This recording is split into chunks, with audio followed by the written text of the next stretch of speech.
saber se é verdade ou mentira o que nós pregamos, se você vir aqui e obedecer. Por isso eu sempre digo que se você vir e obedecer e a sua vida não mudar, eu como a Bíblia, eu rasgo a Bíblia e vou servir o diabo, é isso mesmo. Porque a minha inteligência se recusa a aceitar, crer numa palavra que fica só no papel. Ora, se está escrito, tem que se cumprir. E Deus está lhe buscando, lhe chamando para mudar a sua história. Não é para você mudar de religião, não. De placa de igreja, não. O nosso Deus é muito maior que placa de igreja, que religião. O nosso Deus quer que você mude de vida, de história, de condição. E para isso, só depende de uma atitude sua. Deus nunca vai fazer o que você tem que fazer. O vir, o se tornar para Ele, o buscar esse Deus é contigo. Fazendo a sua parte, Ele fará a dele.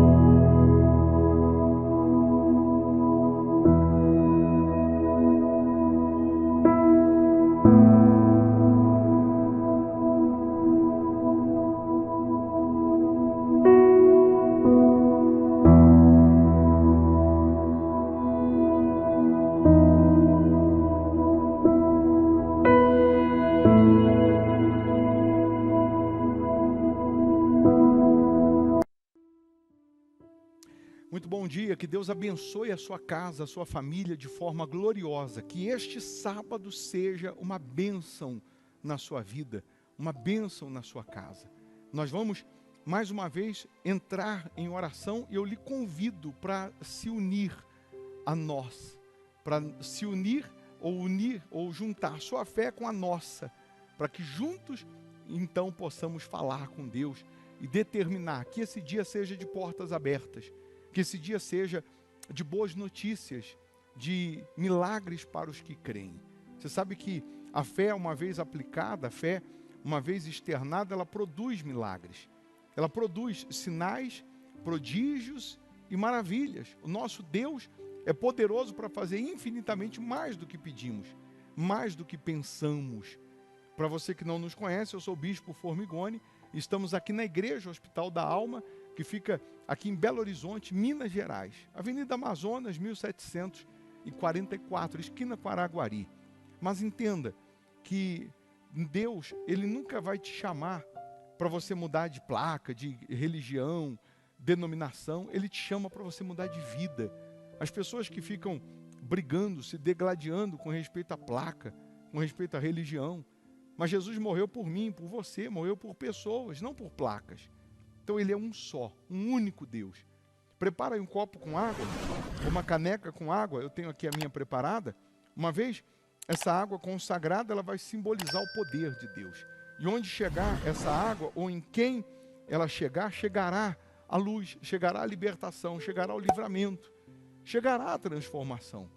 Você pode deixar o seu nome aqui para oração, você pode se inscrever no canal, não paga, não custa nada fazer isso. Só clicar em inscrever-se. Pode deixar o nome de um familiar para oração também. Só de você estar inscrito aqui, você já recebe uma cobertura de orações, porque nós oramos todos os dias pelos inscritos no canal. Você pode fazer isso também. Você pode também compartilhar esse momento. É só você ir nessa setinha aí e você encaminhar, né, para alguém. Vai ser bom para alguém também, essa oração. Aquilo que é bom para mim é bom para o meu próximo. Você pode ser bênção na vida de alguém. Nesse domingo, por exemplo, nós vamos estar aqui às 8 da manhã buscando a Deus. O culto que nós temos aqui aos domingos é para salvar sua alma, sua família. É para transformar a sua vida, para transformar a sua casa. Se você vem e se rende a Deus, Ele transforma a sua vida. Se você geograficamente, né, você mora longe, não dá para vir, você vai participar virtualmente. Aí você faz aí da sua casa uma extensão da Igreja Hospital da Alma. Coloca aí no nosso canal aí no YouTube, você vai participar como se estivesse aqui. Com certeza você participará também das bênçãos de Deus. Então, deixa aí o seu nome, deixa aí o nome do seu familiar. Qual área da sua vida você está precisando de socorro, de ajuda? Escreva aí. Vamos juntos unir a nossa fé. Se possível, feche os olhos. Em o nome do Senhor Jesus, ó Pai, estamos iniciando mais um dia na Tua presença, priorizando o Senhor, apresentando ao Senhor as nossas primeiras palavras, os nossos primeiros pensamentos. Nós sabemos que sem o Senhor nada podemos fazer, mas também sabemos que contigo somos mais que vencedores. Contigo saltamos muralhas, desbaratamos exércitos. Então, ó Deus, enxuga as lágrimas dessas pessoas, cura o doente, liberta o cativo, livra essa pessoa de toda aflição, de toda maldição, de toda mazela. Livra essa pessoa de todo mal, meu Pai. Que neste momento, ó Deus, os doentes sejam curados, que a dor desapareça, que a enfermidade vá embora, meu Pai. Que os inscritos no canal sejam tocados pelo Teu poder, envolvidos pela Tua presença. Que neste momento, meu Pai, a água que ela preparou seja consagrada, energizada. Que ao beber dessa água, que essa pessoa receba paz, receba vida, receba forças, meu Pai. Ó meu Deus, toma a frente na vida dessas pessoas. Que esse sábado seja de bênçãos, que esse sábado seja de boas notícias, de portas abertas. Abençoa os trabalhadores, abençoa as crianças, proteja, meu Pai. Abençoa os fiéis da sua casa, pois nós entregamos tudo nas Tuas mãos, na certeza do milagre. Em o nome do Pai, do Filho e do Espírito Santo. E você que crê, respira fundo e diga: eu estou abençoado. Em nome de Jesus. Amém. Amém? Beba da água crendo no poder de Deus. Eu vou deixar uma sugestão de palavra, de pregação aqui. Se você puder ficar mais um pouco e ouvir, mal não vai fazer, só vai fazer bem. Pode ter certeza disso. Deus vai lhe dar força. Deus vai lhe fazer forte. Quanto mais forte você é ou está espiritualmente, mais você tem condições de pisar no mal e não ser pisado por ele. Então, se você puder ficar mais um pouco, ouça. Nesse domingo, 8 da manhã, aqui em BH, a Igreja Hospital da Alma, nós também vamos participar da Santa Ceia, do corpo e do sangue de Jesus pela fé. E quem é membro virtual, você prepara um pedacinho de pão, um cálicezinho de suco de uva, simbolizando o corpo e o sangue de Jesus, e na hora da ceia nós vamos consagrar a Deus, tá bom? Deus abençoe, bom dia, bom sábado. Aqui em João capítulo 1, no versículo 43, o título diz assim: Filipe e Natanael. No dia imediato, resolveu Jesus partir para a Galiléia e encontrou a Filipe, a quem disse: segue-me. Ora, Filipe era de Betsaida, cidade de André e de Pedro. Filipe encontrou a Natanael e disse-lhe: achamos aquele de quem Moisés escreveu na lei e a quem se referiram os profetas, Jesus, o Nazareno, filho de José. Perguntou-lhe Natanael: de Nazaré pode sair alguma coisa boa? Respondeu Filipe: vem e vê. Preste atenção nessa frase preconceituosa de Natanael. Quando ele disse: de Nazaré pode sair alguma coisa boa? Quando Filipe o chamou, quando Filipe, de uma certa forma, insistiu para que ele também seguisse Jesus, então Natanael, ele disse: pode sair alguma coisa boa de Nazaré? E Filipe disse: vem e vê. Mas aí, só para concluir aqui, você entender, Jesus viu Natanael aproximar-se e disse a seu respeito: eis um verdadeiro israelita, em quem não há dolo. Perguntou-lhe Natanael: de onde me conheces? Respondeu-lhe Jesus: antes de Filipe te chamar, eu te vi quando estavas debaixo da figueira. Natanael era aquele típico judeu, aquele típico judeu que era conhecedor das Escrituras, era conhecedor da lei, era aquele sujeito que se julgava o certo. o perfeito. Por isso ele agiu com um certo preconceito quando Filipe falou que o Messias, que o Senhor Jesus, que aquele que havia de salvar o mundo, a quem Moisés já tinha anunciado, já tinha falado, ele estava por ali e veio de Nazaré. Aí ele diz assim: ao que Jesus lhe respondeu, porque te disse, desculpa, eu te vi, estavas debaixo da figueira, né? Antes de Filipe te chamar, eu te vi quando estavas debaixo da figueira. Aí no 49 diz: então exclamou Natanael: mestre, tu és o Filho de Deus, tu és o Rei de Israel. Ao que Jesus lhe respondeu: porque te disse que te vi debaixo da figueira, crês? Pois maiores coisas do que estas verás. E acrescentou: em verdade vos digo, que vereis o céu aberto e os anjos de Deus subindo e descendo sobre o Filho do Homem. Ou seja, você verá coisas maiores do que simplesmente eu anunciar que te vi debaixo da figueira, quando ninguém tinha passado por lá. O Senhor Jesus, ele também nos viu debaixo da figueira. Ele também nos viu quando nós estávamos gemendo, sofrendo, padecendo, humilhados, envergonhados, sem rumo, sem norte, sem direção. E ele usou um Filipe da vida para nos chamar para o reino dele, para nos chamar para a presença dele. Alguns de nós, por conta de sermos convidados para vir até o Senhor Jesus, nós também nos deixamos levar por um certo preconceito. Por que que ninguém acreditava em Nazaré? Por que que ninguém apostava em Nazaré? Por que que ninguém dava nada para Nazaré? Por que que o anjo Gabriel, ele vai numa aldeia, não era nem uma cidade, nem no mapa ela constava, era uma aldeia que reunia, em média, 1.600 a 2.000 pessoas. Eles consideravam um ajuntamento de pessoas pobres. E aí o anjo Gabriel vai a Nazaré, fala com Maria, que ela vai dar a luz ao Salvador do mundo, ao Filho de Deus.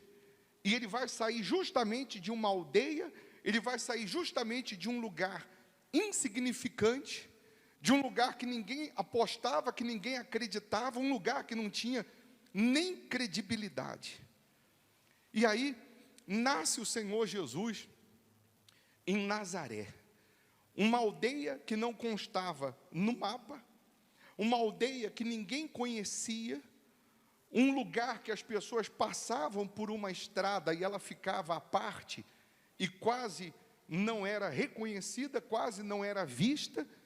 É justamente desse lugar que nasce o Senhor Jesus, que nasce o Salvador do mundo.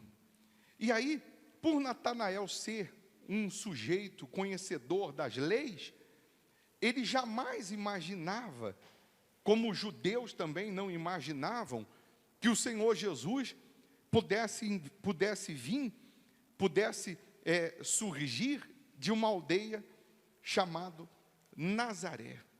Você vê que hoje todos nós sabemos Jesus de Nazaré. Às vezes o diabo manifesta e diz o Nazareno. Uma aldeia que ninguém acreditava, que ninguém dava nada por ela, passou a ser conhecida no mundo todo. Assim também fomos nós. Nós, quando fomos chamados pelo Senhor Jesus, ninguém acreditava, ninguém dava mais nada pela gente, ninguém apostava em nós, ninguém acreditava em nós. Mas o Senhor Jesus foi o único que apostou, foi o único que acreditou, foi o único, e aliás, ele é especialista em acreditar e em apostar naquele que ninguém mais acredita, naquele que ninguém mais confia, naquele que ninguém mais dá valor algum a ele. Mas o que é o preconceito disso tudo? Se você vai evangelizar uma pessoa, primeira coisa que ela quer saber é o nome da igreja. Para você trazer ela para a igreja, ela quer saber qual a igreja, qual a religião. Dependendo do nome, ela tem preconceito. Dependendo do nome, ela diz: lá eu não piso, lá eu não coloco o pé. Tem alguma coisa boa lá? Será que tem alguma coisa boa nessa igreja que você vai? É o que a pessoa sempre julga, sempre aponta o dedo, ela sempre pergunta, mesmo sem conhecer. Mas por quê? Por que ela tem um certo preconceito? Qual o fundamento do preconceito?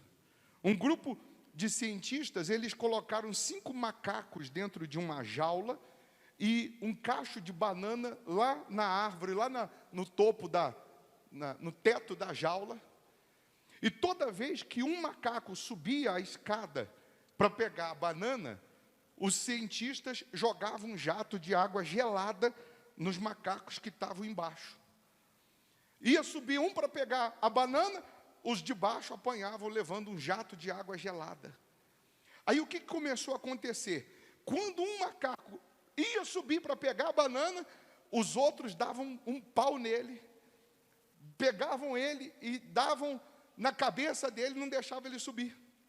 Já não precisava mais jogar água fria. Quando a tentação pegava, ele ficava ali lambendo os lábios, e quando ele dava uma olhada para o lado, não tinha ninguém vendo, que ele ia subir para pegar a banana, os outros 4 pegavam ele de pau. Aí ele não subia mais. Aí o que os cientistas fizeram? Aí trocaram um macaco dos 5, colocaram um novo, que não sabia do jato d'água. Aí esse novo chegou: pô, vocês estão dando bobeira? Vou pegar. Quando ele foi subir para pegar, os outros deram um pau nele. E aí ele não subia mais. Aí eles trocaram outro macaco, colocaram mais um que não sabia do jato d'água. Quando ele ia subir, a mesma coisa, os outros batiam. Aí foram trocando, até trocar os 5 e ficar 5 macacos que nunca souberam do jato d'água. Mas quando um ia subir, os outros batiam nele. Se fosse perguntar para os 5, vem cá, por que vocês, quando alguém vai subir, vocês dão uma surra? Sabe o que eles iam responder? Eles iam dizer o seguinte: eu não sei, sempre foi assim aqui. Sempre foi desse jeito. Quando alguém vai subir, os outros batem. Acabou. Mas ninguém mais sabia do jato d'água. E assim é o preconceito. A pessoa critica, fala mal, a pessoa, ela tem uma certa resistência, sem saber o fundamento, sem querer descobrir ou conhecer de fato o porquê daquilo, o porquê daquele preconceito. Vem cá, lá eu não piso, mas por que eu não piso? Porque alguém disse para mim que não é bom, alguém me bateu, alguém me criticou, disse que não presta, mas eu fui lá conferir, eu fui lá ver, eu fui averiguar para ver. Por isso que tem um fake news. Porque é um macaco batendo no outro, sem saber o porquê que está apanhando, ou sem saber o porquê que está batendo.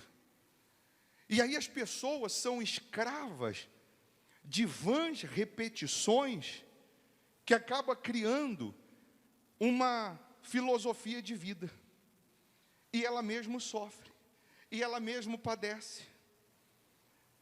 Se os 5 juntassem os 5 e falassem: quer saber, vamos fazer o seguinte, vamos subir os 5 de uma vez só, acabou o problema. A gente sobe os 5 e resolve o problema. Vamos ver o que dá. Ninguém bate em ninguém. Mas você vê que vai criando uma repetição preconceituosa, e a pessoa está ali apanhando, está ali gemendo, está pertinho da comida, está pertinho ali do alimento, mas ela não pode desfrutar. As pessoas estão passando aqui, na porta da igreja, gemendo, sofrendo com vício, depressão, família destruída, doentes, desenganadas pela medicina. Elas estão pertinhos do cacho de banana. Elas estão pertinhos da solução. Elas estão passando do lado da solução. Mas por conta do preconceito ou do preconceito, elas não entram. Por conta do preconceito, elas não vêm para o altar. Por conta do preconceito, elas não se lançam no altar e continuam gemendo, continuam sofrendo.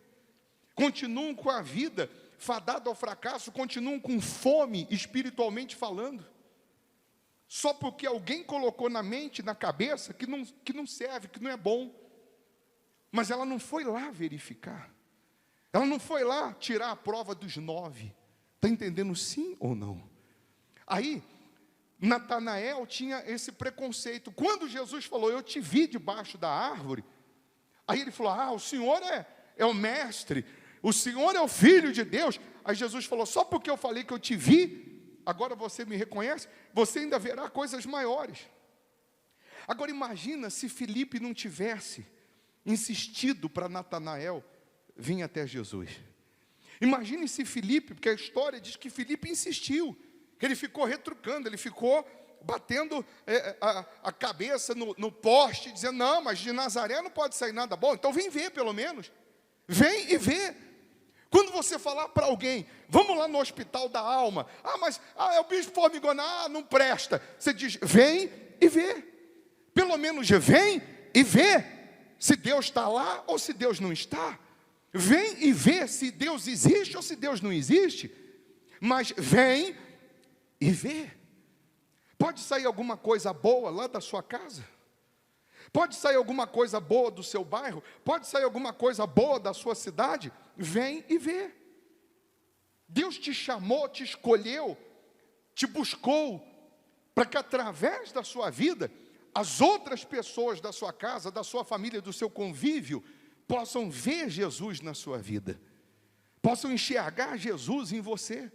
E você vê que Jesus, porque Nazaré era desprezada, porque Nazaré não era considerada nem cidade, Jesus, nos evangelhos, fala sobre o profeta que não tem honra na sua casa, o profeta que não tem honra no seu lugar. Está lá, se você pegar aí Lucas 4, 24, voltar aí o livro de João, aí você volta, Lucas 4, 24, vamos lá, vamos estudar a Bíblia hoje.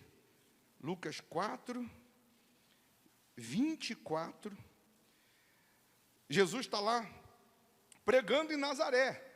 O título dessa mensagem diz assim, é rejeitado pelos seus. Jesus é rejeitado pelos seus.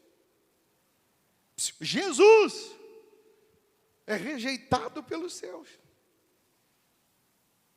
Aí no versículo 24 diz, e prosseguiu, de fato vos afirmo, que nenhum profeta é bem recebido na sua própria terra.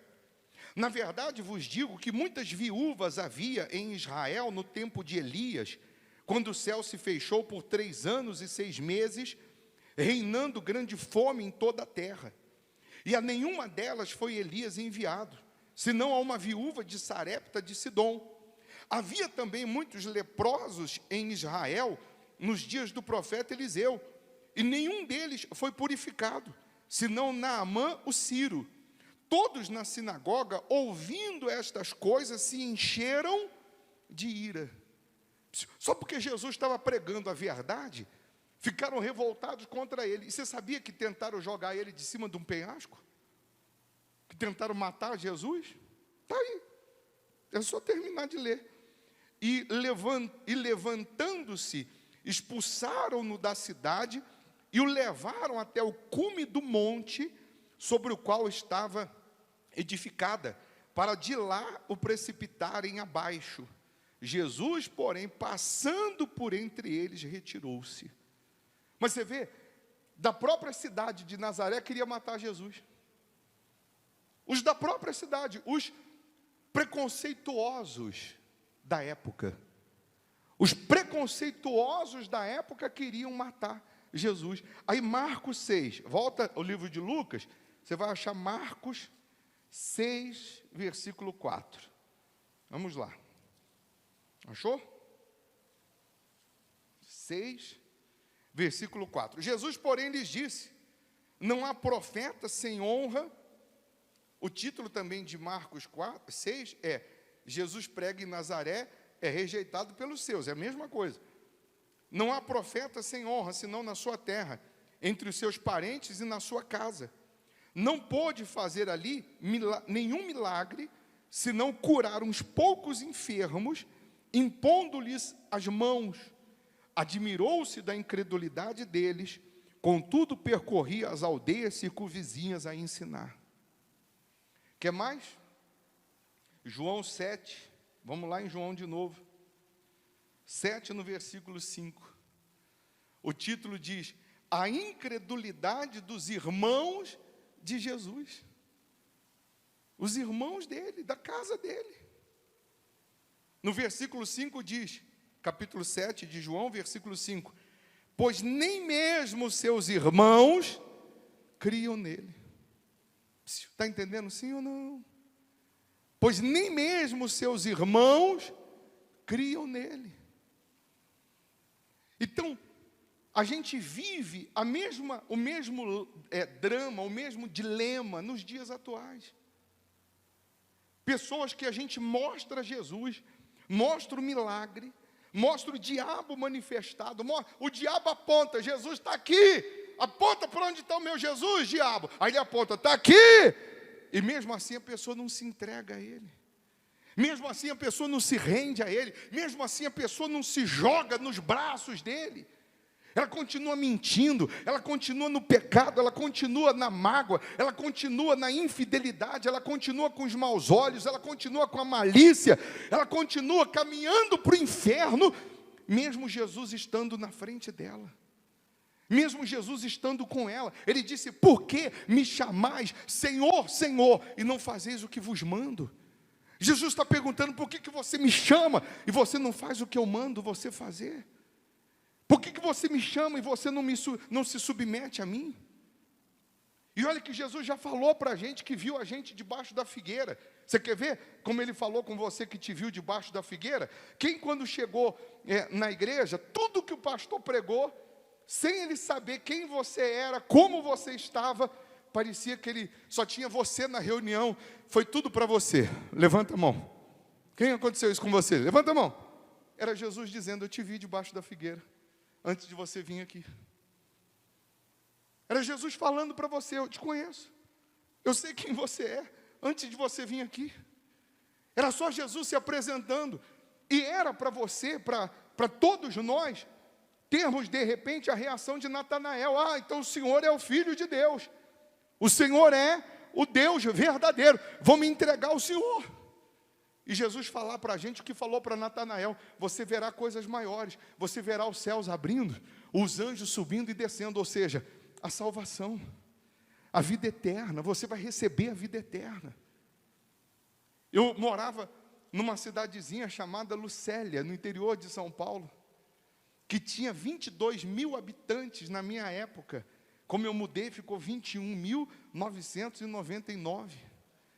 Aí em seguida morreram 3 amigos meus, viciado, ficou 21.990 e quanto? E 6. Hoje não sei mais quanto tem. Pode sair alguma coisa boa de Lucélia? Vem e vê. Ninguém acredita em você, ninguém dá nada por você, mas Jesus acreditou em você. Jesus te escolheu. Jesus te chamou de onde ninguém imaginou, de onde ninguém imaginava, de onde ninguém acreditava, para fazer de você um homem cheio do Espírito dele, uma mulher cheia do Espírito dele, cheia da presença dele, para que você possa ser luz nesse mundo, para que você possa refletir Jesus, para que você possa, de fato, mostrar quem ele é. Ah, mas na minha casa, ou na minha família, ou com as pessoas que eu conheço, eu sou tratado como Jesus também era tratado, eu sou rejeitado. Mas se você tiver a sua vida no altar de Deus, ainda que a pessoa não queira vir para a igreja, mas ela vai ter que reconhecer que você é de Deus. Ela pode não querer servir o seu Deus, mas ela vai ter que ver Deus em você, através da sua vida transformada, através da sua vida restaurada, através da sua vida completa. Se afasta do pecado. Mamãe dizia antes: só do que mal acompanhado.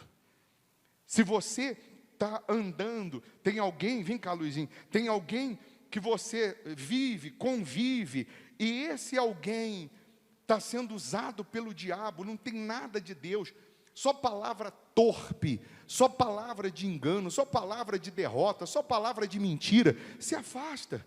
Fala de Jesus, olha, Jesus muda a sua vida, transforma, mas é antes só do que mal acompanhado.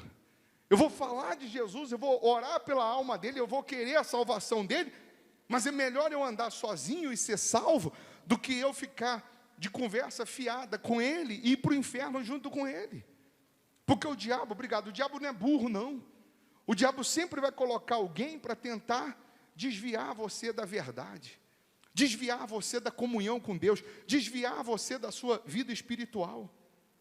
Quantas pessoas que já era para estarem lá na frente espiritualmente falando, já era para estar cheia do poder de Deus, exalando o perfume de Jesus, mas ainda não estão, porque infelizmente vivem rejeitando o altar, vivem rejeitando a promessa.